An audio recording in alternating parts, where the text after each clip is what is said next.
Okay, तो अब हम देखते हैं ईआर मॉडल के बारे में। ईआर मॉडल का जो ईआर होता है, इसका फुल फॉर्म होता है एंटिटी रिलेशनशिप। तो ईआर मॉडल एक तरीके का रिप्रेजेंटेशन है of the database which you want to make. So ER model किसका यूज करता है? ईआर डायग्राम्स का। तो ईआर डायग्राम में भी ईआर है, एंटिटी रिलेशनशिप डायग्राम। इसका यूज क्या होता है? ये कॉन्सेप्चुअल वे है। कॉन्सेप्चुअल मतलब कि ये चीज एक रिप्रेजेंट करने का तरीका है। ये कोई असली चीज नहीं है। ईआर डायग्राम को आप कोड नहीं करोगे कंप्यूटर में, ना उसे फीड करोगे। ये बस एक पेपर पे बना हुआ हमारा जरिया है, जिससे हम ये विजुअलाइज करते हैं, ये सोचते हैं कि हमारा डेटाबेस कैसा होगा, क्या क्या चीज़ें होंगी, कैसे कैसे वो चीज़ें रिलेटेड होंगी। ये उसको करने का एक तरीका है। और उसको जिन डायग्राम्स से हम रिप्रेजेंट करते हैं, उन डायग्राम्स को बोलते हैं ईआर डायग्राम्स। तो ईआर डायग्राम्स में क्या क्या होता है? सबसे पहले ईआर डायग्राम्स में तीन कंपोनेंट्स होते हैं। एक होता है एंटिटी, एक होता है एट्रीब्यूट, एक होता है रिलेशन। बहुत सारे एंटिटीज के बहुत सारे एट्रीब्यूट्स को बहुत सारे रिलेशन से ऐड करके हम ईआर डायग्राम बनाते हैं। एक ईआर डायग्राम में आपको ये तीन चीजें ही दिखेंगी। ये तीन चीजों का अलग अलग कॉम्बिनेशन बना के हम अलग अलग तरीके के हमारे हिसाब से ईआर डायग्राम बनाते हैं। इन तीन चीज़ों के भी कुछ टाइप्स होते हैं, जैसे एट्रीब्यूट्स के टाइप्स हो गए या फिर रिलेशंस के टाइप्स हो गए। ये सब हम देखेंगे एक एक करके कि असल में ये तीन चीज़ें होती क्या है। सबसे पहले आता है एंटिटी। एंटिटी क्या होता है? एंटिटी सबसे बेसिक चीज है जो ईआर डायग्राम में होता है। एंटिटी एक ऐसा ऑब्जेक्ट है जो हमको हमारे डेटाबेस में रहेगा। जैसे सपोज स्टूडेंट का डेटाबेस है, तो उसमें क्या एंटिटी होगी? स्टूडेंट हो गया, टीचर हो गया, सब्जेक्ट्स हो गए। ये चीज़ें रहती हैं। अगर सपोज कुछ प्रोफेशनल चीज़ है, कोई मैनेजमेंट का डेटाबेस है, तो उसमें जैसे एम्प्लॉय हो गया एक एंटिटी, डिपार्टमेंट हो गया एक एंटिटी। जो भी एंटिटीज होती हैं वो हमेशा एक रेक्टेंगल से रिप्रेजेंट होती है, हमेशा।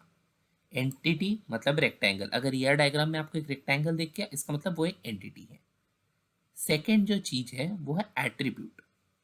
एट्रीब्यूट को हम ऐसे समझ सकते हैं कि एंटिटीज आर लाइक ऑब्जेक्ट्स। वो चीजें हैं जो हमारे डेटाबेस में हैं। उस चीज की क्या क्या प्रॉपर्टी होगी उसे बोलते हैं एट्रीब्यूट्स। और ये हमेशा एलिप्स, सर्कल या एलिप्स ऐसा इस तरीके से रिप्रेजेंट होता है। और ये हमेशा एक एट्रीब्यूट एक एंटिटी के साथ जुड़ा रहेगा।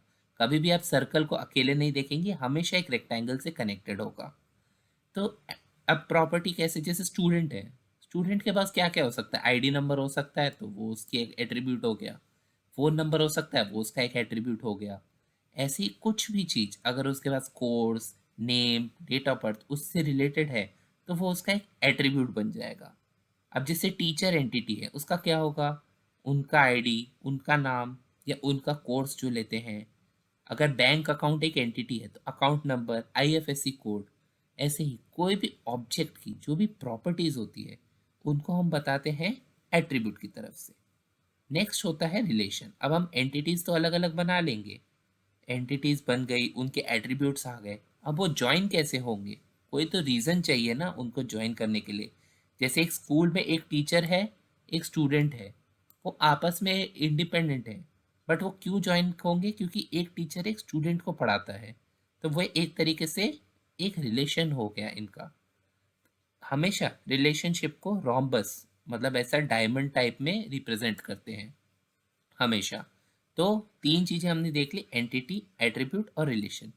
इन तीनों चीज मिला के हमेशा ईआर डायग्राम बनाते हैं। जैसे सपोज यहाँ पे एक एंटिटी है, यहाँ पे मेरे पास दूसरी एंटिटी है, यहाँ पे तीसरी एंटिटी है। ये हो गए एंटिटीज। अब इनके कुछ एट्रीब्यूट्स हैं हमारे पास। इनका सपोज कीजिए कुछ एट्रीब्यूट है एक्स वाई, कुछ भी स्टूडेंट नेम, आईडी, इधर दूसरे कुछ एट्रीब्यूट्स हैं। कितने भी एट्रीब्यूट्स हो सकते हैं, ऐसा कुछ ज़रूरी नहीं है कि एक दो चार, एन नंबर। कितने भी आप एट्रीब्यूट्स रख सकते हैं, अलग अलग टाइप्स के होते हैं जो हम देखेंगे। अब ये रेक्टेंगल वाले हो गए हमारे एंटिटीज, और ये ओवल एलिप्टिकल हो गए इनके एट्रीब्यूट्स। अब इनको जब हम कनेक्ट करेंगे बीच में रोम्बस डाल के, तो ये हो गया रिलेशन। ये दो एंटिटीज का रिलेट हो गए, ये दो एंटिटीज भी रिलेट हो गए, ऐसे करके। ये सिंपल सा एक रफ डायग्राम मैंने दिखाया है। इस हिसाब से हम अपने हिसाब से एंटिटीज उनके एट्रीब्यूट्स बना के, उनके बीच में रिलेशन बना के बहुत सारे कॉम्प्लेक्स ईआर डायग्राम बना सकते हैं, जो कि हम आगे देखेंगे।